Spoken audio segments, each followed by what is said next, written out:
Azim. Yang sama-sama kita hormati Bapak-bapak, Ibu-ibu, jemaah muslimin yang dirahmati Allah Subhanahu wa taala. Pertama-tama mari kita ucapkan puji syukur kepada Allah Subhanahu wa taala yang masih memberikan kesehatan kesempatan kepada kita sehingga pada subuh ini kita dapat melaksanakan sholat subuh berjamaah dan sholat berjamaah dengan kajian pada subuh. Kepada Rasulullah silakan. Bismillahirrahmanirrahim. Ya Sayyidi ya Rasulullah ya man lahul jah indallah innal muslimina qad ja'u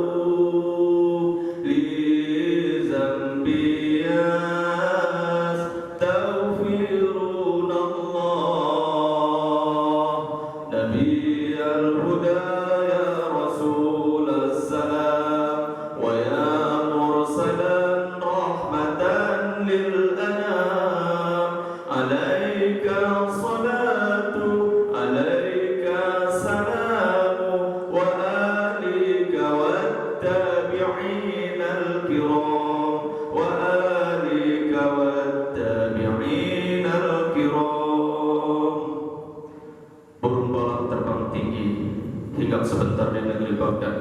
Sahabat salam dari Ustadz yang tak seberapa ganteng ini sebagai tanda umat Nabi Muhammad. Assalamualaikum warahmatullahi wabarakatuh.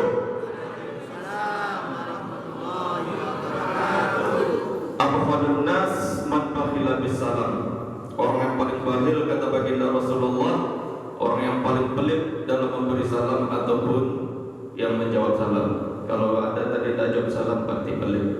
Alhamdulillah tadi semuanya jemaah Nurul Iman semangat menjawabnya. Berarti insyaallah dermawan semua. Sebentar lagi mihrab kita akan terbangun yang hebat karena banyak orang-orang dermawan insyaallah. Saya yakin itu. Ya. Alhamdulillah wa syukrulillah wala haula wala quwwata illa billah. Summa salatu wassalamu ala Rasulillah habibillah Sayyidina Muhammadin wa mawala. Nasta'inuhu wa nastaghfiruhu wa na'udzu billahi min sururi anfusina wa min sayyiati a'malina. Man yahdihillah fala mudilla lahu wa man yudlil fala hadiya lahu. Allahumma ashhadu annaka ya Sayyidina Muhammad alladhi balagha ar-risalah wa nasaha al-ummah wa kashafa al-ummah wa addal amanah wa qad jahada fi sabilillah haqqa jihad sallallahu alaihi wasallam. Hayya ala bina an nusalli ala habibina al-habib al-mustafa sallallahu alaihi wasallam bil lafaz Allahumma salli ala sayyidina Muhammad wa ala ali sayyidina Muhammad. Assalamu alayka ya Rasulullah, assalamu alayka ya Habibullah. Bapak Ibu yang dimuliakan oleh Allah Subhanahu wa taala, saya sengaja agak angkat suara sedikit supaya ngantuknya pergi. Agak teriak-teriak sedikit. Biasanya saya itu kalau nyampaikan itu pelan-pelan aja, Pak. Tapi kalau pagi itu saya agak teriak sedikit. Jadi kalau ada yang merasa terganggu dengan suara teriakan saya, berarti itu bagus. Tandanya dia tidak mengantuk. Yang kami hormati tentunya Bapak pengurus masjid kita, Pak Ketua kita Pak Abdurrahman, dan juga beserta para jajaran pengurus Masjid Nurul Iman. Mudah-mudahan Allah mudahkan langkah mereka, Allah mudahkan urusan kita, dan mari sama-sama kita bangun masjid kita ini, kita cintai masjid ini. Dan sekarang saya sudah masuk daripada bagian masjid ini. Makanya tadi saya tidak tahu Pak Ustadz tadi apa pakai protokol. Saya langsung mau duduk aja tadi. Maksud saya tak perlu di protokol gitu, Pak. Maksudnya saya sudah merasa ini ibarat itu masjid kita gitu kan. Nah, tapi kalau ustadz-ustadz yang lain itu memang butuh protokol ya. Kalau saya tadi langsung maju aja, tapi nggak apa-apa. Alhamdulillah. Begitulah cara Pak Rahman memberikan tetap menjalankan bagaimana bagaimana rutinitas pengajian yang baik itu memang seperti itu. Hanya saya saja tadi yang terlalu semangat mungkin ingin menyampaikan sehingga saya langsung mau duduk sini. Mohon maaf Pak Ustaz. Nah ini Ustaz kita ini. Alhamdulillah, bersyukur kita kepada Allah Subhanahu wa taala yang mana pada pagi hari ini Allah kumpulkan kita semua di sini. Ini semua adalah atas kehendak daripada Allah Subhanahu wa taala. Ini semua adalah kodrat dan iradat daripada Allah Subhanahu wa taala, kuasa dan keinginan daripada Allah Subhanahu wa taala. Kalau bukan karena kodrat dan iradatnya Allah Subhanahu wa taala, maka kita pada pagi hari ini tidak akan berkumpul di sini. Mungkin ada yang batuk, sakit, ataupun ada yang tertidur dan terlelap di dalam mimpi-mimpi indahnya. Tapi alhamdulillah pagi ini semuanya bangun dan penuh semangat. Dan mudah-mudahan kita juga nanti semangat menuju surga seperti kita pada pagi hari ini. Karena untuk menggapai surga itu tidak mudah. Kita harus bangkit, kita harus tegak, kita harus bangun, kita harus berjuang, kita harus berjihad.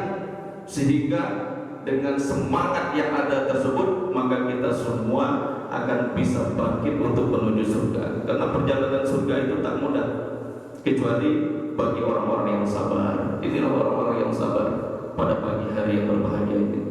Kemudian salawat dan salam tidak lupa pula kita kirimkan kepada junjungan Nabi baginda Rasulullah sallallahu alaihi wasallam dengan mengucapkan Allahumma salli ala sayyidina Muhammad wa ala ali sayyidina Muhammad. Ini penting kita memulainya itu dengan salawat, memulai dengan bismillah. Maka tadi sebelum saya membuka dengan salawat tadi, saya bismillah dulu. Kullu amrin zibalin la yubda bil basmalah fahuwa afdal. Maka setiap segala sesuatu, setiap urusan yang tidak dimulai dengan kalimat bismillahirrahmanirrahim ataupun kalimat alhamdulillah fahuwa afdal, maka dia akan terputus, maka dia akan terpotong. Majelis kita pada pagi hari ini itu hanya akan menjadi majelis bangkai.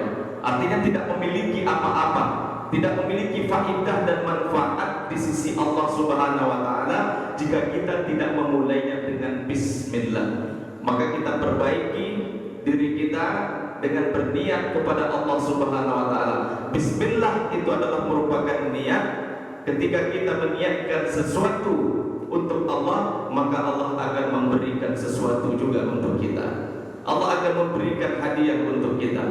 Dan mudah-mudahan pada pagi hari ini kita bisa mengambil istifadah ataupun ilmu yang mau kita bahas pada pagi hari ini.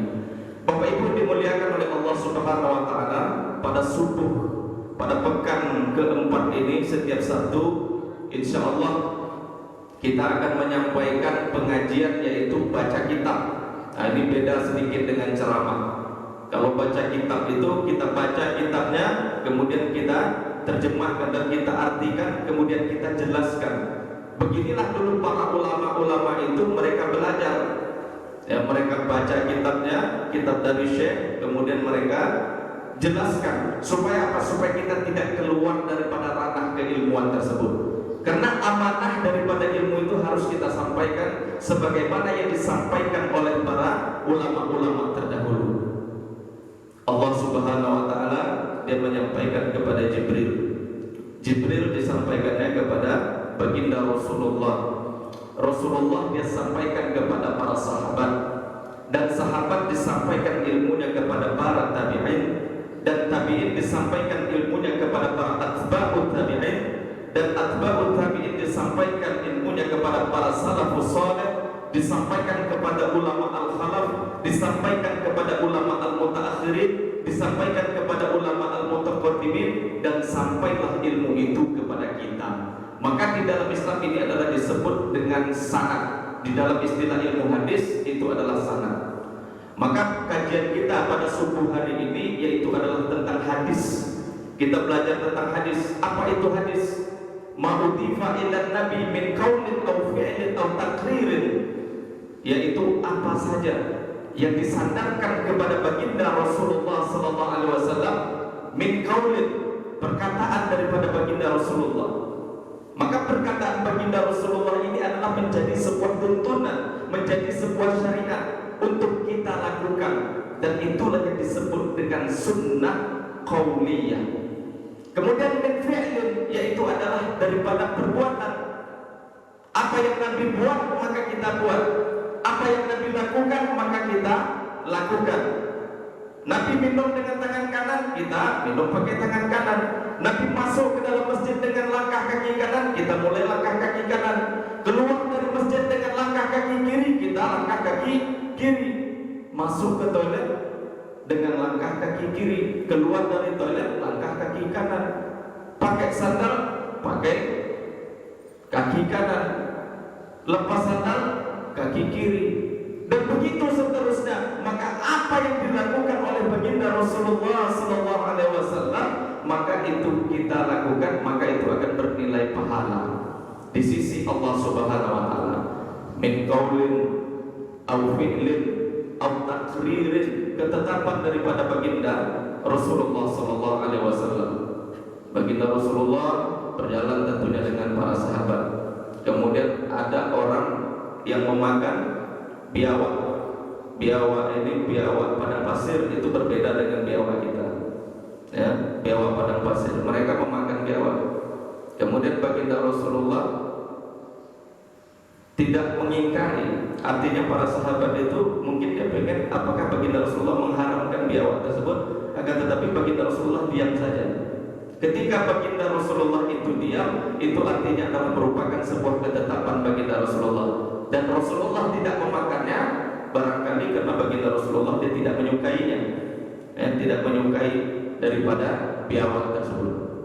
Maka ini adalah merupakan sebuah ketetapan daripada baginda Rasulullah SAW. Bapak Ibu dimuliakan oleh Allah Subhanahu wa taala, kita setiap pekan keempat kita akan mengkaji kitab hadis, yaitu kitab hadis Arba'in An-Nawawiyah. Arba'in artinya 40. An-Nawawiyah artinya dia ditulis oleh Imam An-Nawawi.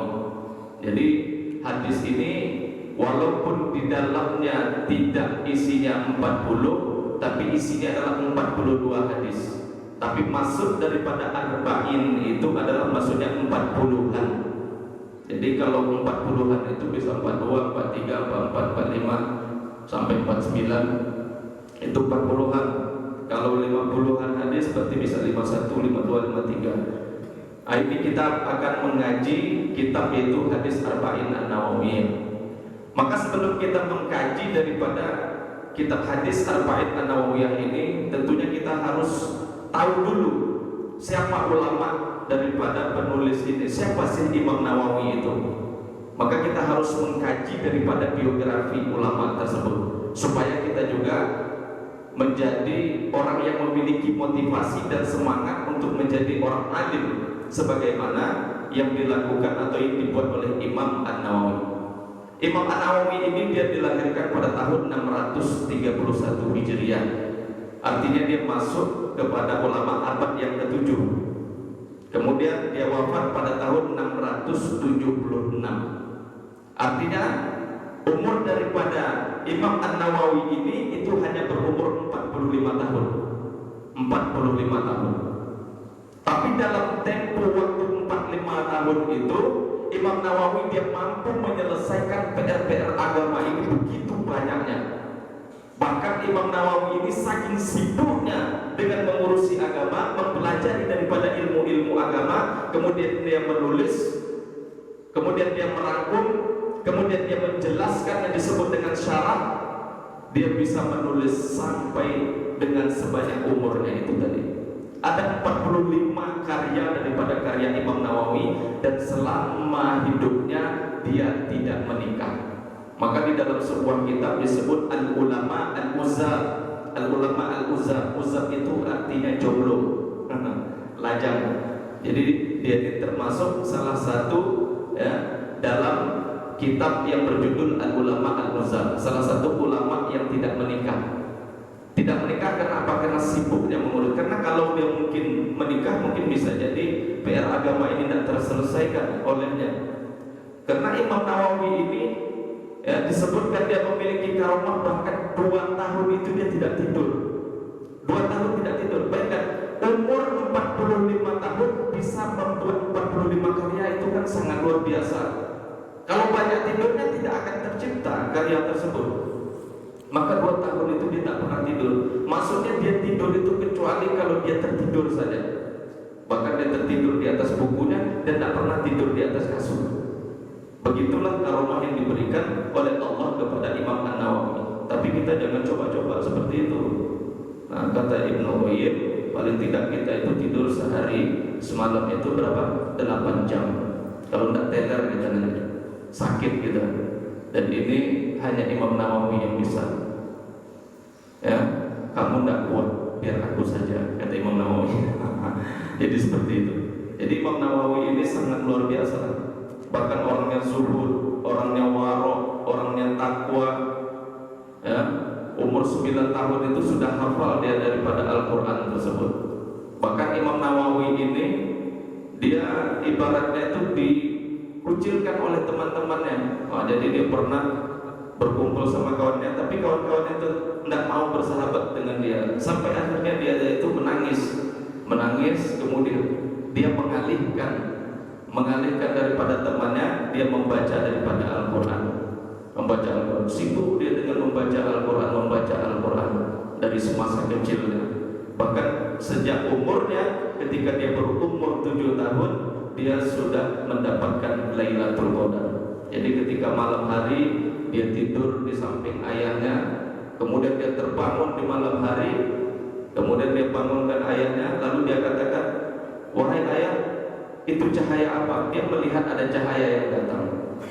Ada cahaya yang datang.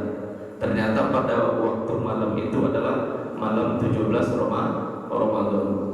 Ternyata orang tuanya dan keluarganya itu tidak melihat ada cahaya di dalam rumahnya. Yang melihat hanya dia sendiri. Maka orang tuanya pun tahu bahwasanya anaknya sedang melihat Lailatul Qadar. Umur 7 tahun sudah melihat Lailatul Qadar. Umur 9 tahun sudah hafal Al-Quran. Kemudian masuk daripada umur 19 tahun dia diantarkan oleh orang tuanya menuju ke Damaskus. Imam An-Nawawi ini ya, namanya dulu kita harus ketahui siapa nama beliau itu adalah Yahya bin Syarafuddin bin Murri bin Hasan bin Husain bin Muhammad Al-Khizami, kemudian Asy-Syafi'i.